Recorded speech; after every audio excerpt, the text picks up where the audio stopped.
На протяжении столетий наши предки сохранили уникальный экологически правильный уклад жизни, сохраняя среду обитания, ресурсы Земли, очень прагматично и экономно расходуя ее ресурсы. Умение жить рационально, с акцентом на достижение реальных целей, с акцентом на образование, здоровый образ жизни и профессиональный успех – это и есть прагматизм в поведении.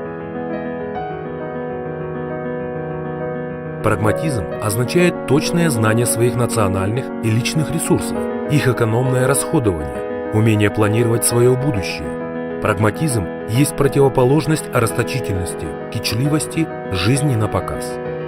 Нурсултан Назарбаев.